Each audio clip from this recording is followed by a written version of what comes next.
పిండి తీసుకుంటున్నాను. మనం ఇప్పుడు తయారు చేసుకునేది బోండా. దానికి కావాల్సింది మైదా పిండి తీసుకున్నాను, అర్ధ కిలో.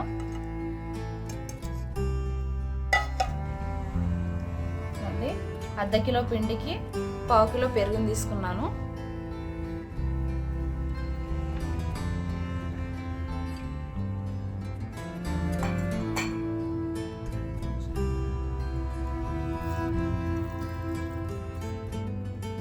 కొంచెం జీలకర్ర తీసుకున్నాను.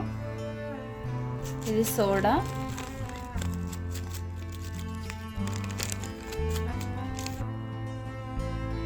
కొద్దిగా సోడా. ఇప్పుడు 2 మిర్చికాయలను సన్నగా తరుగుకొని పెట్టుకున్న మిర్చికాయలను వేసుకున్నాను.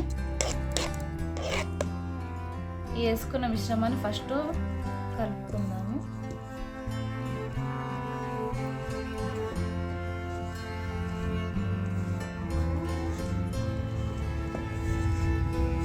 ఇప్పుడు కొన్ని వాటర్ పోసుకుంటూ కలుపుకుందాం. ఒకటేసారి పోసుకోవద్దు, కొన్ని పోసుకుంటూ కలుపుకోవాలి, లేకపోతే పిండి పలచగా అయిపోతుంది.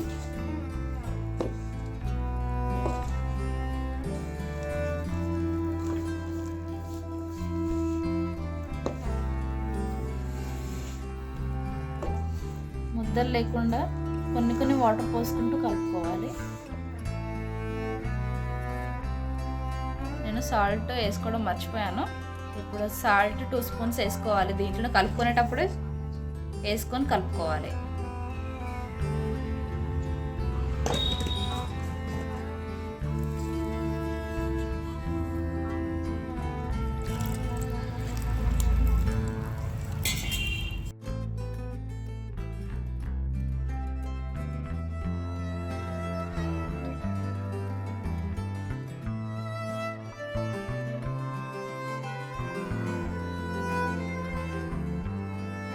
ఇలా తిక్కగా అయ్యేంత వరకు కలుపుకోవాలి బాగా. ఉండలు లేకుండా, చూడండి, ఉండలు లేకుండా కలుపుకోవాలి. రెడీ అయిపోయిందండి పిండి. ఇప్పుడు కొద్దిసేపు 1/2 అవర్ పక్కన పెట్టుకుందాం. స్టవ్ ఆన్ చేసుకొని బౌల్ పెట్టుకోవాలి. పల్లీలు వేయించుకుందాం చట్నీ కోసం.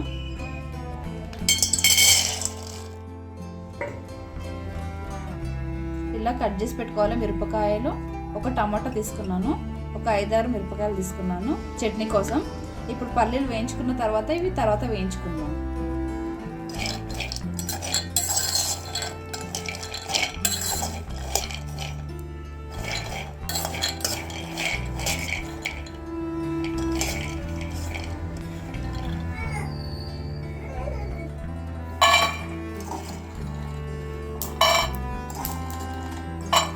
ఇట్లా మంచిగా వేగిన తర్వాత తీసుకొని పెట్టుకోవాలి పక్కకి. ఇప్పుడు మిర్చి టమాటా వేయించుకుందాం. దీని తర్వాత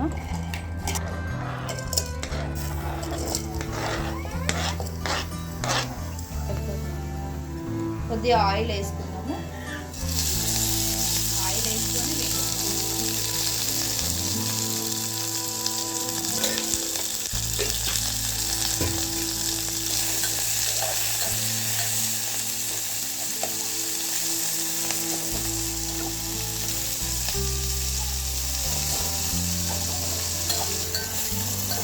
ఇలా వేగిన తర్వాత తీసుకుందాం.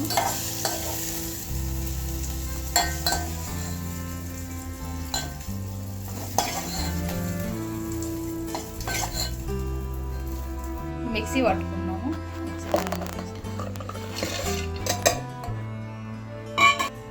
కొంచెం చింతపండు వేసుకున్నాం. సాల్ట్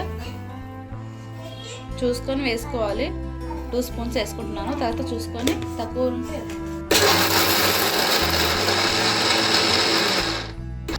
కొన్ని వాటర్ వేసుకుంటూ పట్టుకుంది.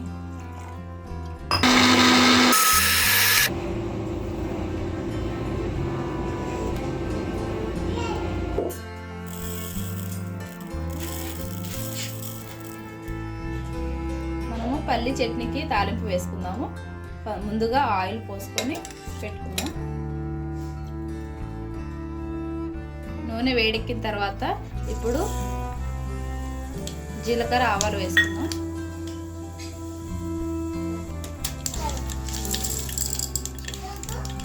శనగపప్పు మినపప్పు ఇప్పుడు వేసి కలుపుకుందాం.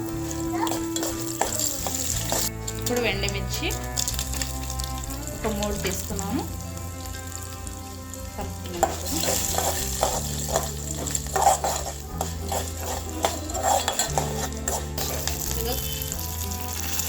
కరివేపాకు వేసుకొని కలుపుకొని తీసుకుంటే సరిపోతుంది. లాస్ట్గా కొద్దిగా చిటికెడు పసుపు వేసుకుందాం.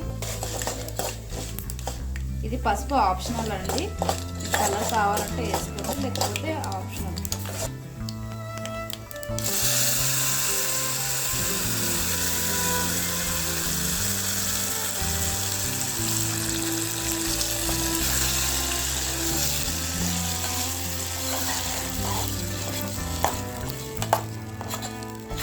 చట్నీ రెడీ అయిపోయింది. ఇప్పుడు చట్నీ రెడీ అయిపోయింది. ఇప్పుడు బోండాలకు ఆయిల్ పెట్టుకుందాము. ఇప్పుడు ఆయిల్ వేసుకుంటున్నాము. ఇవి బోంట వరకు ఆయిల్ పోసుకోవాలి.